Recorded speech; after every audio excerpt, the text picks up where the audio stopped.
अऊज़ु बिल्लाहि मिनश्शैतानिर्रजीम। पनाह मांगता हूँ मैं अल्लाह की शैतान मरदूद से। बिस्मिल्लाहिर्रहमानिर्रहीम। शुरू अल्लाह का नाम लेकर जो बड़ा मेहरबान निहायत रहम वाला है। अस्सलाम वालेकुम व्यूअर्स, मैं हूं आमिर मंजूर और आप देख रहे हैं मेरा channel just maths. Viewer, topology lecture series का आज लेक्चर नंबर 4 है। आज के लेक्चर के अंदर हम देखेंगे कि लिमिट पॉइंट्स क्या होते हैं, साथ में हम देखेंगे कि नेबरहुड सिस्टम क्या होता है, interior of a set, exterior of a set, boundary of a set को हम डिफ़ाइन करेंगे और लास्ट में देखेंगे कुलैयर ऑफ अ सेट क्या होता है। और आने वाले लेक्चर्स के अंदर इन तमाम आर्टिकल्स की एप्लीकेशन भी हम देखेंगे। आज का लेक्चर इंतहाई इंपॉर्टेंट लेक्चर है। इससे पहले कि हम अपने लेक्चर की तरफ जाएं, आपने अगर अभी तक हमारे चैनल को सब्सक्राइब नहीं किया तो पहले चैनल को सब्सक्राइब कर दें और साथ में लगे बेल आइकन के बटन को भी प्रेस कर दें ताकि आने वाली हर वीडियो की अपडेट आपको मिलती रहे। और इसके अलावा पिछले जितने भी लेक्चर टोपोलॉजी के हो चुके हैं उनके लिंक इस डिस्क्रिप्शन में दे दिए गए हैं, आप वहाँ से उनको देख सकते हैं।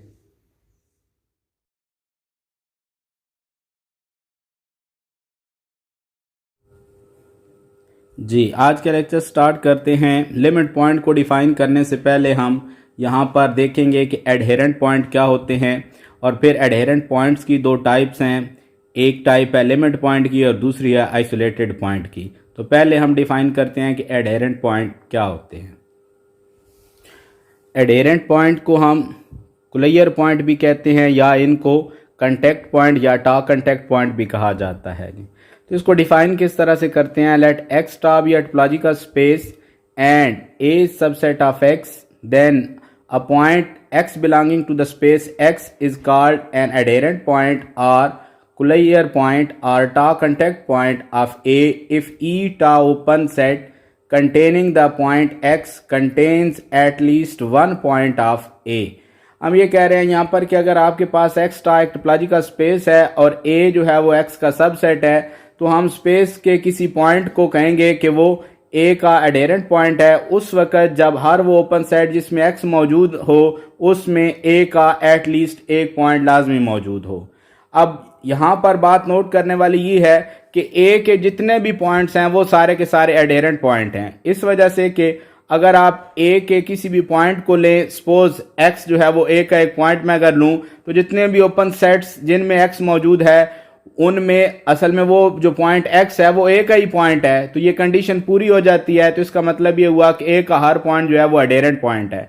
अब ए से बाहर भी जो है वो एडहेरेंट पॉइंट हो सकते हैं।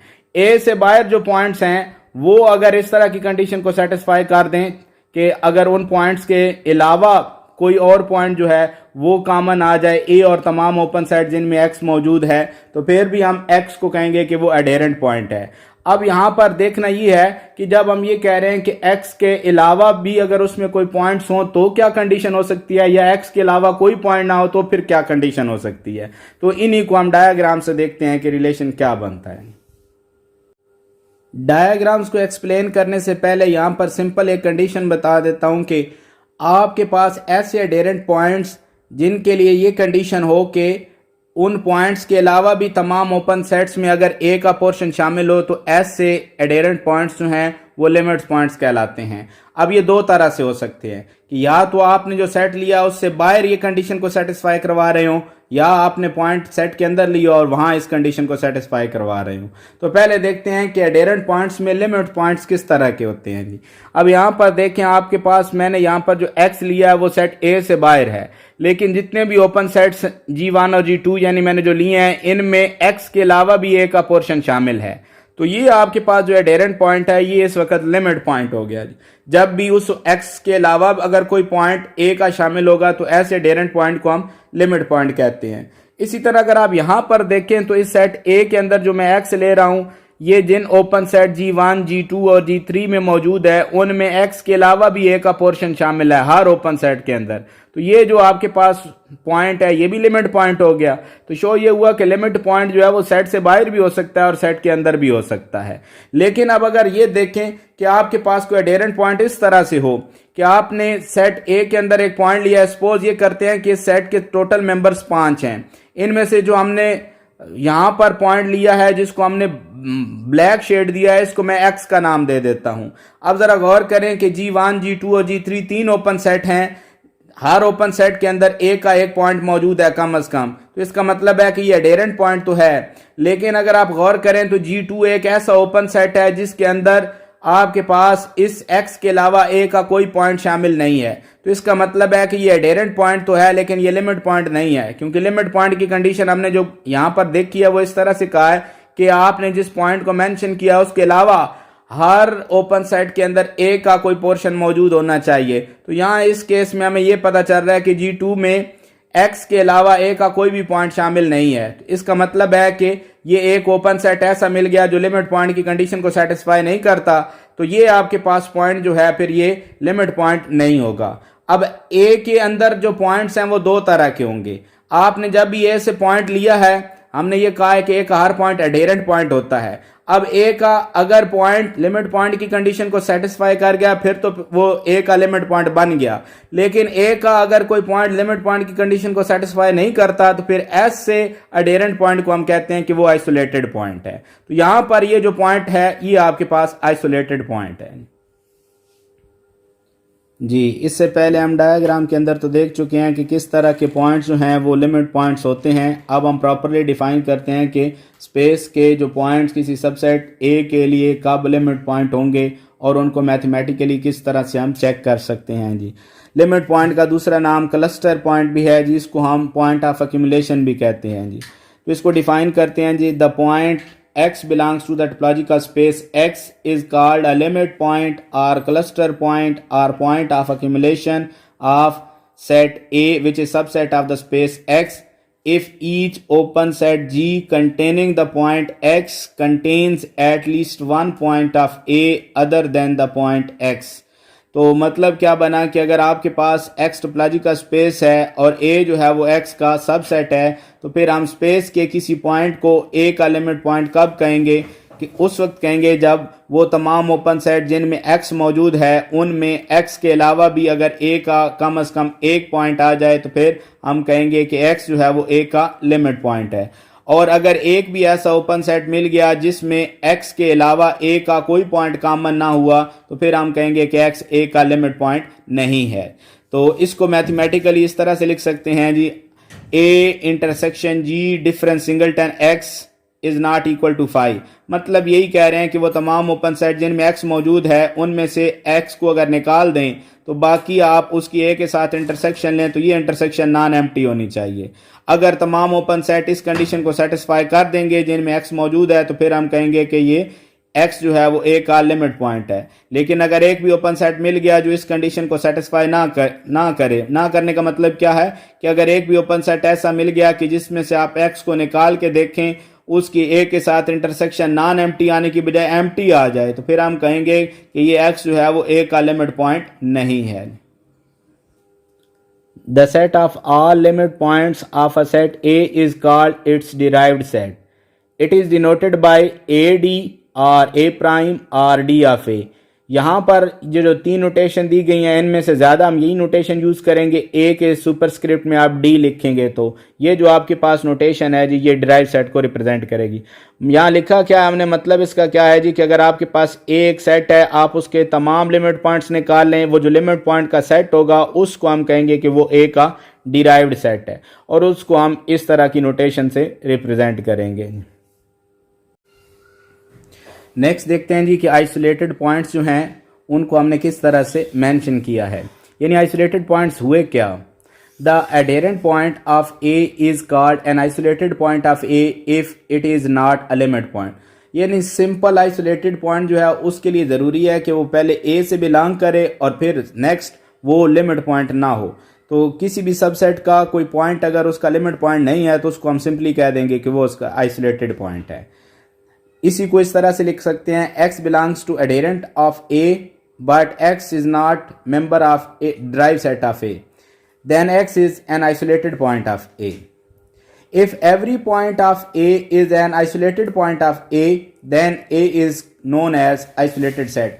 यानी आपने एक सेट A लिया है, अगर उसके तमाम पॉइंट्स जो हैं वो आइसोलेटेड पॉइंट बन जाते हैं यानी उनमें से कोई भी लिमिट पॉइंट ना बने यानी इसको इस तरह से भी कह सकते हैं कि अगर किसी सेट का ड्राइव सेट जो है वो एम्प्टी हो जाए या किसी सेट के ड्राइव सेट के जो पॉइंट्स हैं वो सेट से बाहर चले जाएं, तो फिर ऐसे सेट को हम आइसोलेटेड सेट कहते हैं। If A is a closed and it has no isolated point, it is said to be perfect set. अब हम ये कह रहे हैं कि अगर आपके पास सबसेट ए जो है वो क्लोज्ड हो और उसका कोई भी आइसोलेटेड पॉइंट ना हो, मतलब उसके सारे पॉइंट्स फिर लिमिट पॉइंट हुए। अगर ए का हर पॉइंट लिमिट पॉइंट हो और ए क्लोज्ड हो तो फिर ऐसे सेट को हम कहते हैं कि वो परफेक्ट सेट है। A limit point of A needs not be a point of ए।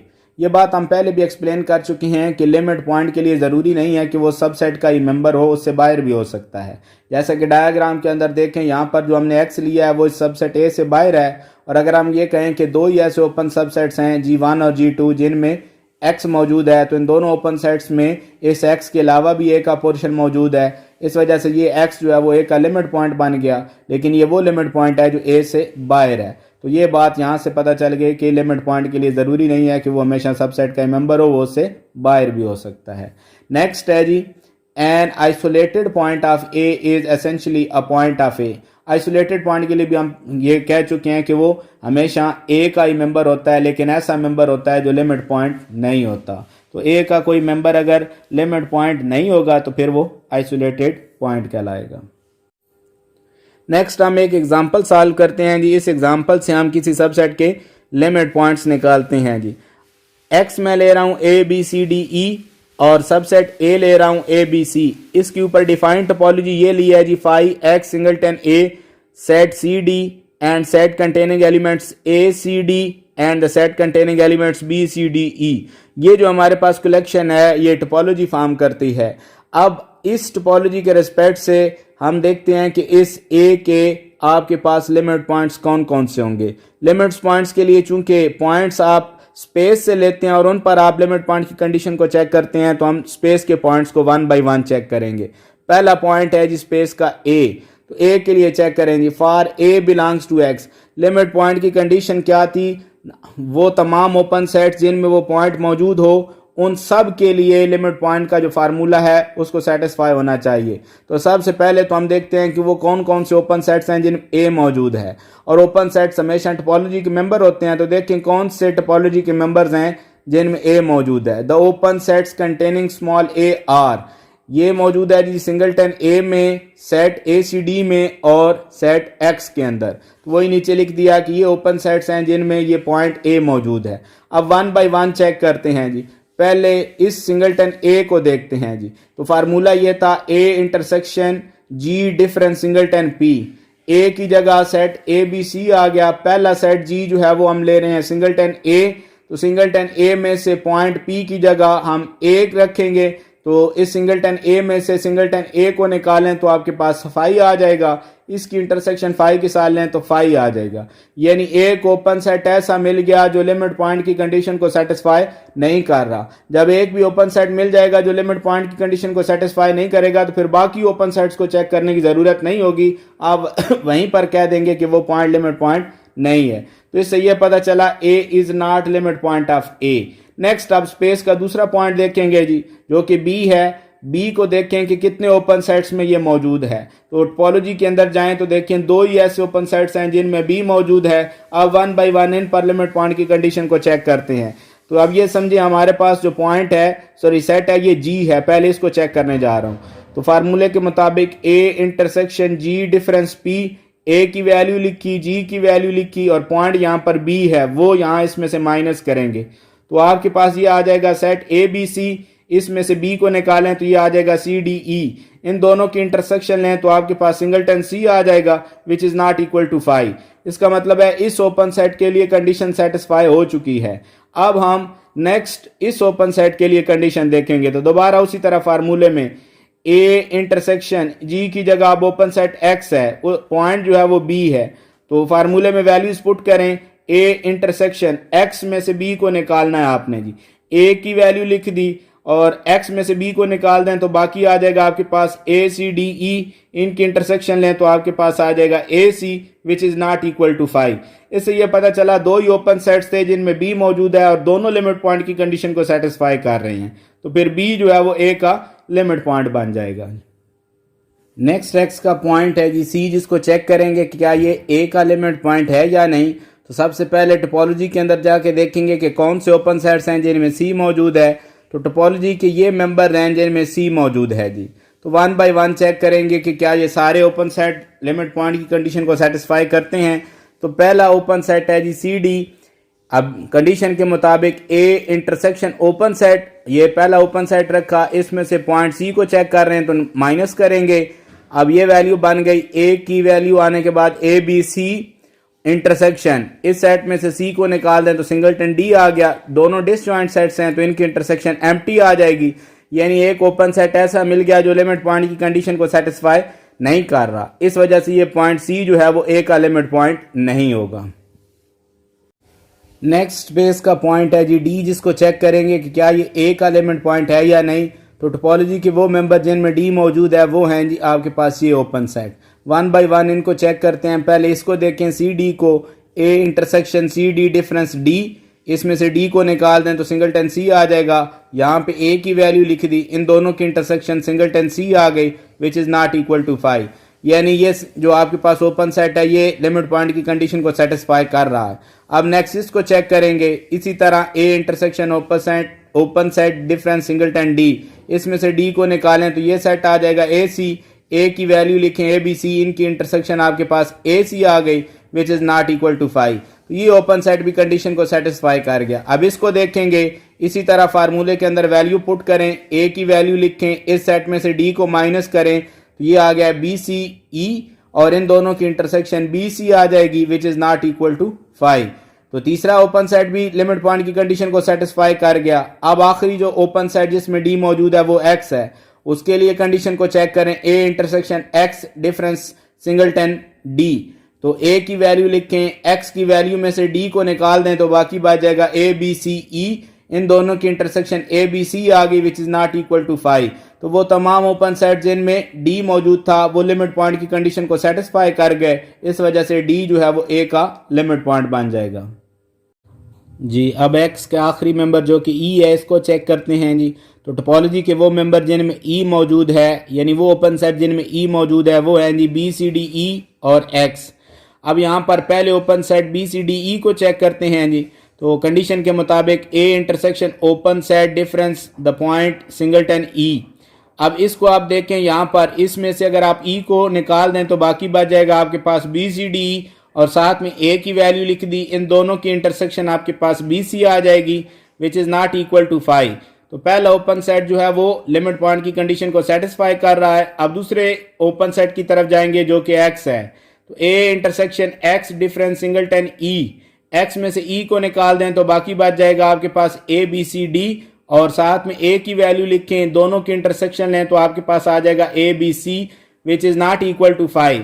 तो दो ही ओपन सेट थे जिनमें e मौजूद है और दोनों लिमिट पॉइंट की कंडीशन को सेटिस्फाई कर रहे हैं। इस वजह से e जो है वो लिमिट पॉइंट बन जाएगा a का। अब तीन मेंबर मिले हैं जी जो लिमिट पॉइंट की कंडीशन को सेटिस्फाई कर रहे हैं, वो हैं b d और e। इनको सेट की फॉर्म में लिखेंगे तो ये आपके पास a का डिराइव सेट आ जाएगा। नेक्स्ट आर्टिकल है हमारा जी नेबरहुड से रिलेटेड। तो इसको डिफाइन किस तरह से करते हैं, let x star B a topological space and x belongs to the space x, then a subset n of x is said to be tau neighborhood of x if there exists a tau open set G such that x belongs to G and G is contained in n। हम ये कह रहे हैं कि अगर आपके पास x star topological space हो तो स्पेस के किसी मेंबर x के लिए आप x के किसी सबसेट n को कब कहेंगे कि वो उस x का नेबरहुड है, जब आपके पास x और n के दरमियान में एक ओपन सेट एग्जिस्ट कर जाए। तो इसको डायग्राम से देखें, अगर हम यहाँ पर ये कहें कि पॉइंट x है और ये आपके पास सबसेट जो है बड़ा n है, तो x और n के दरमियान यहाँ पर हमें अगर एक ओपन सबसेट G मिल गया तो फिर हम ये कहेंगे कि n जो है वो इस x का नेबरहुड है। अब गौर करें, अगर हम इसको सिर्फ जी तक महदूद रखते तो इस तरह भी लिख सकते थे कि x belongs to G and G is contained in G. फिर इसी डेफिनेशन के मुताबिक जी जो है वो x का नेबरहुड बन जाता। लेकिन चूंकि जी ओपन सेट है तो ओपन सेट अगर नेबरहुड की कंडीशन को सेटिस्फाई करे तो उसको ओपन नेबरहुड कहते हैं। तो इसी बात को यहां पर लिखने जा रहा हूं, every a open set G containing x is a neighbourhood of x। और ये बात इसीलिए यहां से भी देखी है कि अगर x को देखें तो x g में मौजूद है और g जो है वो g में कंटेन्ड है। तो यहां फिर हमें इस g और x के लिए दरमियान में ओपन सेट मिल गया, तो फिर ये g जो है वो x की नेबरहुड बन जाएगा। लेकिन चूंकि g ओपन है इस वजह से इसको कहेंगे टा ओपन नेबरहुड या सिंपली ओपन नेबरहुड भी कह सकते हैं। अब अगर आपको एक ओपन सेट मिल जाए जिसमें x मौजूद है तो वो ओपन सेट जितने भी सुपर सेट्स में आगे होगा वो सारे के सारे सुपर सेट जो हैं वो x के नेबरहुड बन जाएंगे। उसी को इस तरह से मेंशन कर रहे हैं, एवरी सुपर सेट ऑफ टा open set g containing x is a neighbourhood of x। यानी अगर x एक ओपन सेट में है तो उस ओपन सेट के जितने भी सुपर सेट्स होंगे वो सारे के सारे x के नेबरहुड होंगे जी। उसके बाद देखें जी कि every a open set is a neighbourhood of each of its point. तो ये बात पहले भी हमने मेंशन किया है कि हर जो ओपन सेट है वो अपने हर पॉइंट का नेबरहुड होता है, और चूंकि ओपन है तो उसको ओपन नेबरहुड कहते हैं। और लिखते इसी तरह से है कि x चूंकि g से बिलोंग करता है और g में कंटेंट है तो ये g इस x का नेबरहुड बन गया। और ये सिर्फ एक के लिए नहीं है, ये अपने तमाम पॉइंट्स के लिए इस कंडीशन को सेटिस्फाई करता है। इस वजह से हम कहते हैं g is open neighbourhood of each of its point. Next है जी, द कलेक्शन ऑफ ऑल टा neighbourhoods of x is called the neighborhood system of x and it is denoted by nx।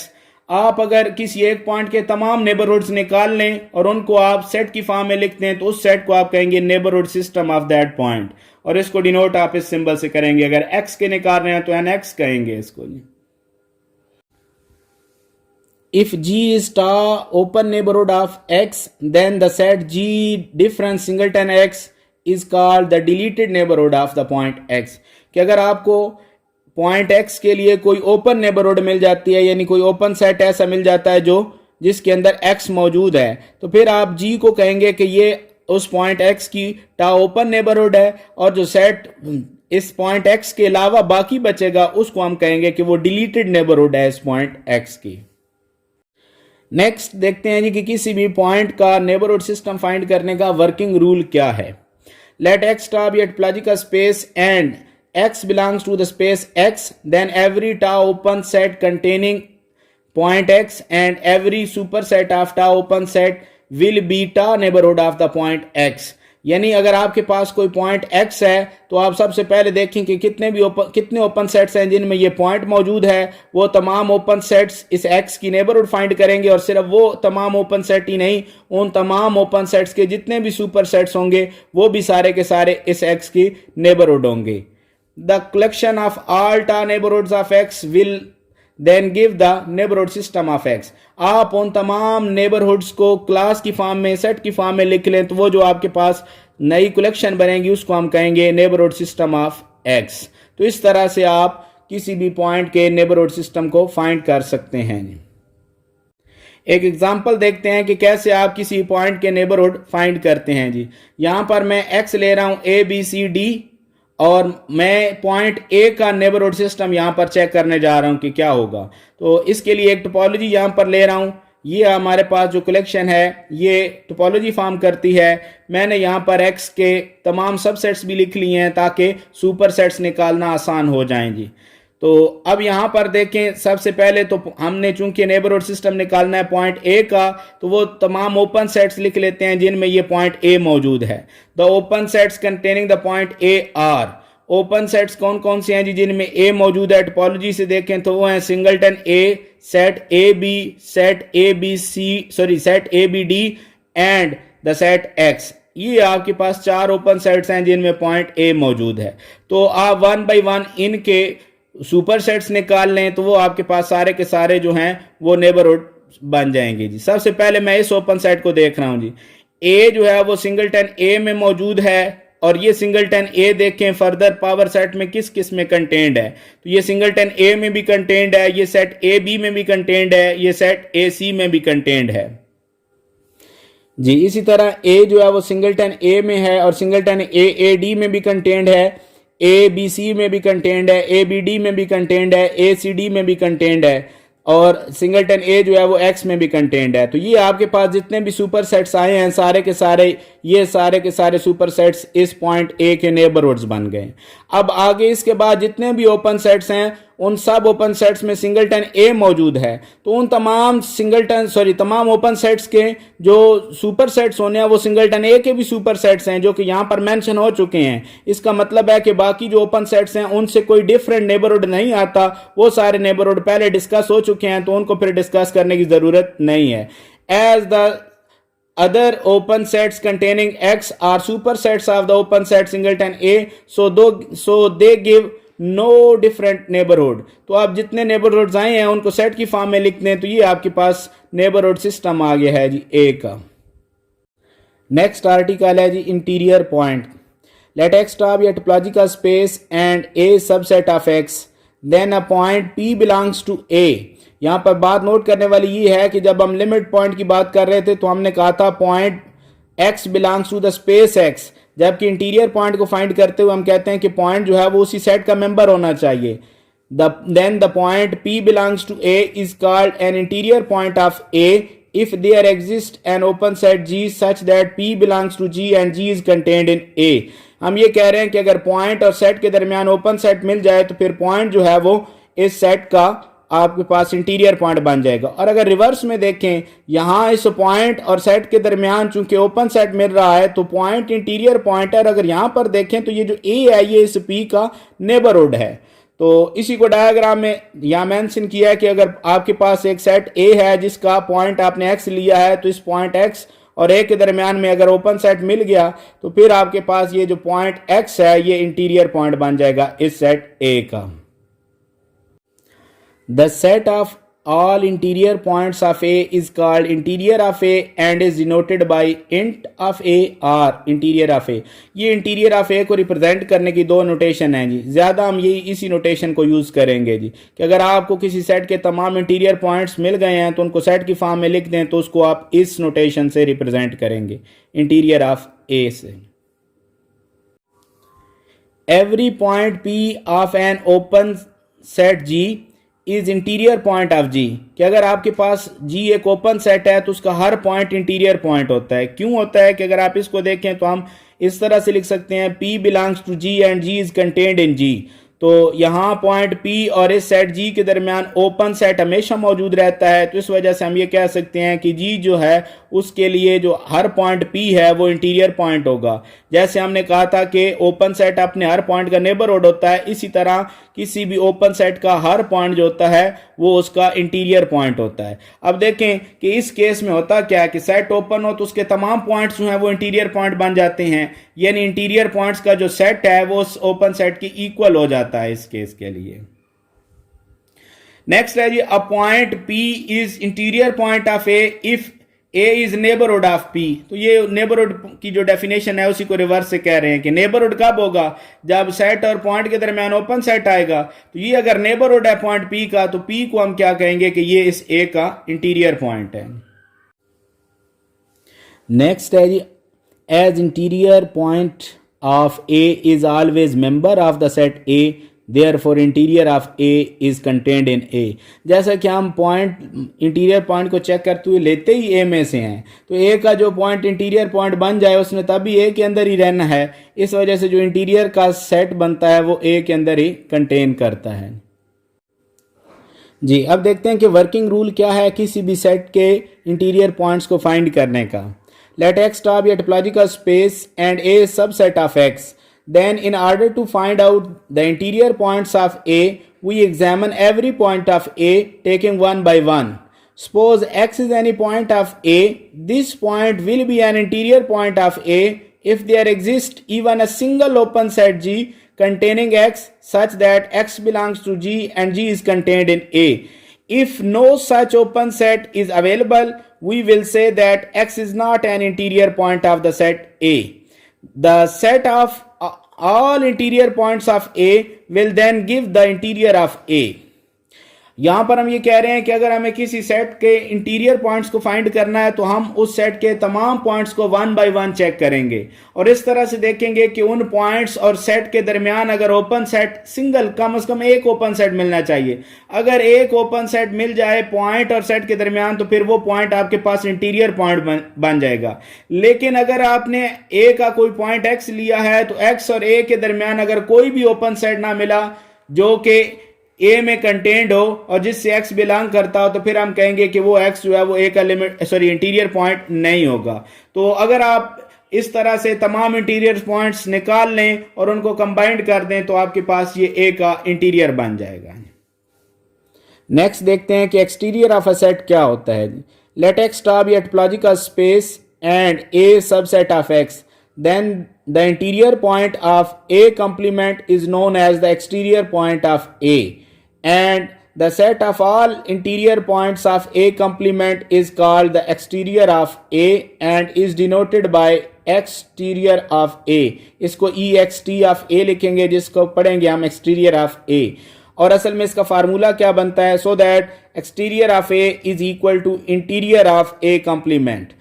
यहां हम ये कह रहे हैं कि अगर आपके पास कोई टोपोलॉजिकल स्पेस एक्स है जिसका कोई सबसेट ए लेते हैं तो उसका एक्सटीरियर होगा क्या कि आप ए का सबसे पहले कंप्लीमेंट ले लें और उस कंप्लीमेंट के जितने भी इंटीरियर होंगे उन इंटीरियर पॉइंट्स के सेट को अगर इकट्ठा कर लें तो जो कंप्लीमेंट का इंटीरियर होता है वो ए का एक्सटीरियर होगा। तो आपके पास एक्सटीरियर ऑफ ए जो है वो असल में ए के कंप्लीमेंट का इंटीरियर ही है जी। और अगर आप वेन डायग्राम में से देखें, सपोज ये आपके पास सेट ए है तो इस सेट ए से बाहर जो आपके पास सारे मेंबर्स हैं ये ए के कंप्लीमेंट के मेंबर हैं। अब कंप्लीमेंट का कोई मेंबर आपने एक्स लिया है, वो अगर एक्स जो है वो इस ए कंप्लीमेंट का इंटीरियर पॉइंट बन जाए, यानी इस एक्स और ए कंप्लीमेंट के दरमियान आपको एक ओपन सेट मिल जाए जिससे एक्स बिलोंग करता और वो ओपन सेट ए कंप्लीमेंट में कंटेंट करता हो, तो फिर ये एक्स जो है वो ए कंप्लीमेंट का इंटीरियर बन जाएगा।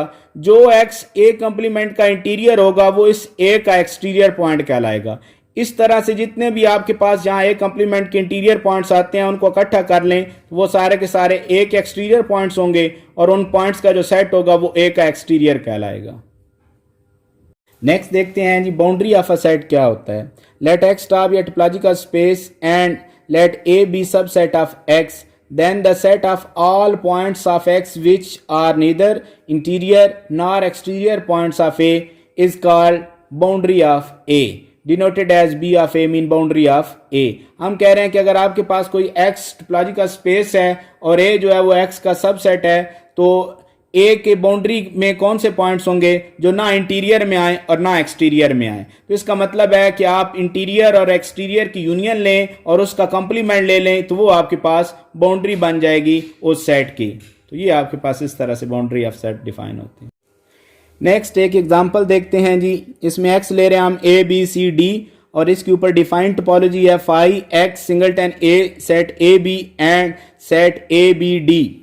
अब अगर आप ये देखें कि इस टोपोलॉजी के रिस्पेक्ट से मैं अगर एक सबसेट लूं x का a जिसके मेंबर्स हैं ए सी, तो मैं यहाँ फाइंड करता हूं कि इस a का इंटीरियर क्या होगा, एक्सटीरियर क्या होगा और इस सेट a की बाउंड्री क्या होगी। तो सबसे पहले a के इंटीरियर को फाइंड करने के लिए हमें a के तमाम पॉइंट्स को चेक करना होगा कि क्या वो इंटीरियर पॉइंट वाली कंडीशन को सेटिस्फाई करते हैं या नहीं। तो a का पहला पॉइंट है जी a, for A belonging to the set A. तो देखें कौन से ओपन सेट्स हैं जिनमें ए मौजूद है। टोपोलॉजी के अंदर अगर देखें तो वो ओपन सेट्स हैं जी singleton A, set A B, set A B D and X, इन सब में आपके पास ए मौजूद है। हमें सिर्फ एक ओपन सेट चाहिए जो इस सेट ए के अंदर कंटेंट कर जाए। तो पहले ओपन सेट को अगर देखें तो इससे ए बिलोंग कर रहा है और ये ए सेट के अंदर कंटेंट है, यानी आपको ये पता चल गया कि इस पॉइंट ए और सेट ए के दरमियान ओपन सेट मौजूद है। इस वजह से ये जो पॉइंट ए है ये इस सेट ए का इंटीरियर पॉइंट बन जाएगा। तो पहला पॉइंट तो इंटीरियर पॉइंट बन जाएगा। नेक्स्ट आप अगर चेक करें तो दूसरा पॉइंट आपके पास सी है। तो सी को देखें वो जिन ओपन सेट्स में मौजूद है वो सिर्फ एक ही है और वो है एक्स। लेकिन अगर आप यहां पर देखें कि सी एक्स में मौजूद है, एक्स ए में कंटेंट नहीं है, यानी सी जो है ये इंटीरियर पॉइंट की कंडीशन को सेटिस्फाई नहीं करता, तो सी ए का इंटीरियर पॉइंट नहीं होगा। तो ए का सिर्फ एक ही पॉइंट इंटीरियर पॉइंट था, तो ए के इंटीरियर में वो पॉइंट आ जाएगा सिंगलटन ए। ये आपके पास ए का इंटीरियर आ गया। अब ए का एक्सटीरियर फाइंड करने के लिए पहले ए का कंप्लीमेंट ले लिया, ए का कंप्लीमेंट आता है एक्स के रिस्पेक्ट से बी डी। अब इसका जो इंटीरियर होगा वो ए का एक्सटीरियर कहलाएगा, तो इसका इंटीरियर फाइंड करने के लिए पहला पॉइंट बी है, इसको चेक करते हैं, B belongs to A complement. अब अगर इसको इंटीरियर के लिए चेक करना है तो देखना है कि कौन से ओपन सेट्स हैं जिनमें बी मौजूद है, और फिर उनमें से कोई एक ओपन सेट हमें ऐसा तलाश करना है जो इंटीरियर पॉइंट की कंडीशन को सेटिस्फाई करे। तो वो ओपन सेट जिनमें बी मौजूद है वो ये है हमारे पास जी, इन तीनों में बी मौजूद है। लेकिन अगर आप गौर करें तो जो पहला ओपन सेट ए बी है इसमें बी मौजूद है, लेकिन ये ए कंप्लीमेंट के अंदर कंटेन नहीं करता, यानी ये इंटीरियर पॉइंट वाली कंडीशन को सेटिस्फाई नहीं करवा रहा। तो फिर नेक्स्ट को चेक करेंगे, ए बी डी को देखें तो इसमें बी मौजूद है लेकिन ये कंप्लीमेंट में कंटेन नहीं है। इसी तरह एक्स तीसरा ओपन सेट था जिससे बी बिलोंग करता है, लेकिन ये भी ए कंप्लीमेंट में कंटेन नहीं है। यानी ये पता चला कि जितने भी ओपन सेट जिनमें बी मौजूद है वो फर्दर आगे ए कंप्लीमेंट में कंटेंट नहीं है, यानी बी के लिए इंटीरियर पॉइंट की कंडीशन सेटिस्फाई नहीं होती, तो बी जो है वो ए कंप्लीमेंट का इंटीरियर पॉइंट नहीं होगा। तो ए कंप्लीमेंट के अंदर दूसरा पॉइंट है डी, डी को चेक करें तो वो ओपन सेट जिनमें डी मौजूद है वो दो हैं जी। इन दोनों को अगर आप देखें तो डी इनसे बिलोंग करता है, लेकिन ये दोनों ओपन सेट जो हैं वो ए कंप्लीमेंट के अंदर कंटेंट नहीं करते। इससे यह पता चला कि आपके पास यहां पर जो ए कंप्लीमेंट है उसका कोई भी इंटीरियर पॉइंट नहीं है। तो ए कंप्लीमेंट का जो इंटीरियर पॉइंट अगर एम्प्टी है तो जो ए कंप्लीमेंट का इंटीरियर होता है वही असल में ए का एक्सटीरियर होता है। तो इससे ये आ गया आपके पास एक्सटीरियर ऑफ ए जो है वो एम्प्टी सेट है, फाई है। अब देखते हैं कि बाउंड्री ऑफ ए क्या है जी। बाउंड्री ऑफ ए को इस तरह से लिख सकते हैं, interior of A union A complement interior whole complement. यानी इसका मतलब क्या है, A interior of A union, ये जो आपने साइड लिखा है ये असल में एक्सटीरियर ऑफ ए है, interior of A union exterior of A whole complement. तो इंटीरियर ऑफ ए की वैल्यू सिंगलटन ए आई थी, एक्सटीरियर ऑफ ए की वैल्यू फाई आई है। इन दोनों को आप यूनियन के साथ कंबाइन करें तो सिंगलटन ए आता है, उसका कंप्लीमेंट ले लें तो वो आपके पास आ जाएगा बी सी डी। तो इस तरह से ये आपके पास बाउंड्री ऑफ ए आ जाएगा।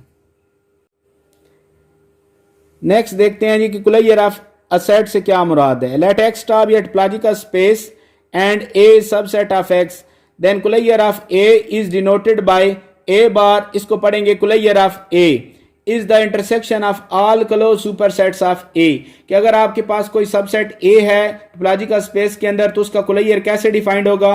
आप उसे के तमाम क्लोज सुपरसेट्स ले लें और उनकी इंटरसेक्शन ले लें, जो इंटरसेक्शन का आंसर होगा वही ए का कुलैयर कहलाएगा। डायग्राम में देखें कि अगर हमारे पास ये सेट ए है और F1 F2 F3 जो हैं ये क्लोज सुपरसेट्स हैं ए के, तो इन तमाम की इंटरसेक्शन लें, इंटरसेक्शन से जो आंसर आएगा वो ए का कुलैयर होगा। क्योंकि ये इंटरसेक्शन क्लोज सुपरसेट्स की है तो क्लोज्ड सेट्स की जो इंटरसेक्शन होती है वो हमेशा क्लोज्ड होती है। तो आपके पास ये कंडीशन क्या बन गई कि कुलैयर जो है वो क्लोज सेट होगा, being the intersection of all close supersets. अब आप यहां एक और बात भी अगर नोट करें तो यहां जो डायग्राम है इसमें अगर आप गौर करें तो F1 F2 F3 की जो इंटरसेक्शन है वो सबसे छोटा जो क्लोज सुपरसेट होगा वो आ जाएगा। तो हम इस तरह से भी कह सकते हैं कि कुलैयर जो है वो एक्चुअली स्मॉलेस्ट क्लोज सुपरसेट होता है। और इन्हीं बातों को किस तरह से यहां हम कह रहे हैं, as intersection of any number of close sets is close, therefore closure of A is close set. तो वही बात यहां पर जो मेंशन की थी कि इंटरसेक्शन चूंकि क्लोज सेट्स की क्लोज होती है तो जो यहां पर इंटरसेक्शन का आंसर आना है वही कुलैयर होना है, इस वजह से कुलैयर क्लोज सेट होता है। Next, as intersection of all close supersets of A is subset of each close superset, therefore closure of A is the smallest close superset of A. चूंकि इंटरसेक्शन का आंसर जो आएगा वो सबका सबसेट होगा, यानी सबसे छोटा हो जाएगा, और अगर सबसे छोटा है तो इसको हम कह सकते हैं closure of a set is the smallest close superset. Next एक रिलेशन है जी, closure of A is equal to A union A derived set. ये किसी भी सेट के कुलैयर और उसके ड्राइव सेट के दरमियान रिलेशन है। नेक्स्ट आने वाले लेक्चर्स के अंदर हम इस रिलेशन को प्रूव भी करेंगे जी। A subset A of a topological space X is said to be dense in a subset B if B is contained in A कुलैयर। हम ये कहते हैं कि अगर आपके पास E और B जो हैं वो X के दो सबसेट्स हों तो हम कहेंगे कि A जो सबसेट है वो B के अंदर डेंस है, कब, जब B कंटेन्ड हो A के कुलैयर के अंदर। तो इसी तरह से अगर आप देखें तो हम सबसेट A को स्पेस के अंदर कब कहेंगे कि वो डेंस है। A subset A of a topological space X is dense in X, तो इसी डेफिनेशन के मुताबिक क्या कंडीशन बनेगी, if X is contained in A Kulayar, but Kulayar of a set is being the subset of X can be written as Kulayar of A is subset of X. अब इन दोनों को अगर आप combine करें तो ये एक दूसरे में कंटेन्ड हैं, तो इसका मतलब क्या बना, A is dense in space X if Kulayar of A is equal to X. तो कोई भी सेट जो है वो स्पेस के अंदर डेंस कब होता है, जब उसका कुलैयर स्पेस की इक्वल हो जाए. और इसी तरह हम कहते हैं subset A of a topological space is said to be nowhere dense in X if closure of A whole interior is equal to 5. यानी किसी भी सेट के कुलैयर का इंटीरियर अगर एम्प्टी हो जाए तो उस सेट को हम कहते हैं nowhere dense in the space. Next example देखते हैं कि कैसे हम कह सकते हैं कि कोई सेट स्पेस के अंदर डेंस होता है. यूयर टोपोलॉजिकल स्पेस के तहत देखिएगा the set of rational number Q is dense in R. क्यों है जी, क्योंकि अगर आप देखें कि हम सेट ऑफ रैशनल नंबर का ड्राइव सेट देखें तो उसके अंदर सारे रैशनल भी शामिल हैं और इरैशनल भी शामिल हैं. क्यों, अगर आप देखें कोई भी आर्बिट्रेरी रियल नंबर लें तो रियल नंबर को जब आप लाइन के ऊपर ड्रा करेंगे और उसके अराउंड कोई भी आप इंटरवल बना लें, उस इंटरवल के अंदर इन्फिनिटली मैनी रैशनल लाजमी मौजूद होंगे. यानी उस पी को छोड़ के भी सेट ऑफ रैशनल नंबर के इन्फिनिटली मैनी पॉइंट्स जो हैं वो हर ओपन सेट के अंदर मौजूद होते हैं. इस वजह से हर रियल नंबर जो है वो सेट ऑफ रैशनल नंबर का लिमिट पॉइंट बन जाता है. इससे लिख सकते हैं कि सेट ऑफ रैशनल नंबर का जो ड्राइव सेट है वो सेट ऑफ रियल नंबर की इक्वल है. अब आप इस फार्मूले से कि किसी भी सेट का कुलैयर जो है वो सेट और उसके ड्राइव सेट की यूनियन की इक्वल होता है, तो इसमें रैशनल नंबर का जो ड्राइव सेट है वो R है, उसको पुट करें तो ये आपके पास आ गया closure of Q is equal to R. तो जिसका कुलैयर स्पेस की इक्वल आ जाए उसको हम कहते हैं वो स्पेस के अंदर डेंस होता है. तो Q is dense in R. Next एक एग्जांपल देखते हैं जिसमें हम किसी सबसेट के बारे में ये कह सकते हैं nowhere dense in the space. हम सेट ले रहे हैं एज जिसके मेंबर्स हैं 1, 1/2, 1/3, 1/4 एंड सो ऑन. इस तरह के एक सीक्वेंस की फॉर्म में है. इसकी लिमिटिंग पॉइंट में सिर्फ एक ही वैल्यू है 0, यानी इसका ड्राइव सेट जो है वो सिंगलटन 0 की इक्वल है. कुलैयर के फार्मूले में अगर वैल्यूज पुट करें तो ये आपके पास ये सेट बन जाता है. अब अगर आप देखें इस कुलैयर का इंटीरियर चेक करें तो उसमें कोई भी पॉइंट नहीं आता. क्यों नहीं आता, क्योंकि इसका कोई भी आर्बिट्रेरी पॉइंट अगर लें तो ऐसा कोई इंटरवल जो है वो रियल लाइन के ऊपर एग्जिस्ट नहीं करता कि जो जिससे ये X बिलोंग करे और वो इस कुलैयर वाले सेट के अंदर कंटेंट करे, क्योंकि इस सेट के हर दो पॉइंट्स के दरमियान गैप्स हैं और जब भी आपने इंटरवल लेना है तो उस इंटरवल के जो इन्फिनिटली मैनी पॉइंट्स हैं वो इसके अंदर शामिल नहीं होने. इस वजह से हम ये कह सकते हैं कि जो आपके पास ये कुलैयर है इसका कोई भी पॉइंट इसका इंटीरियर पॉइंट नहीं है. यानी इसके ए के कुलैयर का जो इंटीरियर पॉइंट है वो एम्प्टी है और जब किसी सेट के कुलैयर का इंटीरियर वाला सेट एम्प्टी आ जाए तो फिर हम उस सेट को कहते हैं कि वो nowhere dense in the space होता है. नेक्स्ट एक एग्जांपल लेते हैं जी जिसमें हम कुछ सबसेट्स जो हैं उनके कुलैयर फाइंड करते हैं. एक्स में ले रहा हूँ ABC टोपोलॉजी जिसके members phi X singleton A और सेट A B है. अब यहाँ पर मैं 3 सबसेट्स ले रहा हूँ, singleton A, set BC and set singleton C. ये जो तीनों सबसेट्स मैंने लिए हैं इनके कुलैयर फाइंड करते हैं. लेकिन चूंकि कुलैयर की डेफिनेशन होती है it is the intersection of all close super set of that set, तो पहले हम क्लोज सेट्स निकाल लेते हैं जी. टोपोलॉजी के मेंबर चूंकि ओपन होते हैं तो इनके कंप्लीमेंट्स क्लोज्ड होंगे. फाई का कंप्लीमेंट एक्स का कंप्लीमेंट फाई, सिंगलटन A का कंप्लीमेंट BC और AB का कंप्लीमेंट सिंगलटन C. ये आपके पास क्लोज्ड सेट्स आ गए हैं जी X के. अब आप कुलैयर की तरफ जाएं. पहले अगर A का कुलैयर निकालना है तो A के क्लोज सुपर सेट्स देखेंगे. तो जो क्लोज सेट्स आपने निकाले थे उनमें A के सुपर सेट्स देख लें कौन कौन से हैं, यानी जिनमें A मौजूद है. तो A जो है वो सिर्फ और सिर्फ X में मौजूद है तो इसको लिखेंगे as close super set of A is only X, so A closure is equal to X. तो A का कुलैयर चूंकि X की इक्वल आ गया है तो हम कहते हैं कि जिसका कुलैयर स्पेस की इक्वल आ जाए वो स्पेस में डेंस हो जाता है. A is dense in the space X. Next दूसरा सेट था जी B जिसके मेंबर्स हैं BC. तो इसको देखें इसके क्लोज सुपर सेट्स कौन कौन से हैं. तो क्लोज सेट्स में जाएं तो BC जो है वो इस BC में कंटेंट है और X में कंटेंट है. तो इसके दो क्लोज सुपर सेट्स आ गए हैं. इन दोनों की इंटरसेक्शन लें तो B का कुलैयर बनेगा. इन दोनों की इंटरसेक्शन BC आ जाए और BC B की इक्वल है. और ये भी हम जानते हैं कि जब कोई सेट जो है उसका कुलैयर उसी सेट की इक्वल आ जाए तो वो सेट क्लोज्ड हो जाता है. तो B को हम कह सकते हैं कि B क्लोज्ड है. तीसरा है जी कि सिंगलटन C. और यहाँ पर अगर आप देखें सिंगलटन C जो है इसमें इसके क्लोज सुपरसेट्स जो हैं वो सिंगलटन सी, बी, सी और एक्स बनते हैं। तीनों की इंटरसेक्शन लें तो ये आपके पास सिंगलटन सी की इक्वल आती है, यानी सी का कुलैयर जो है वो सी की इक्वल आ गया, तो सी यहाँ भी आपके पास क्लोज्ड होगा।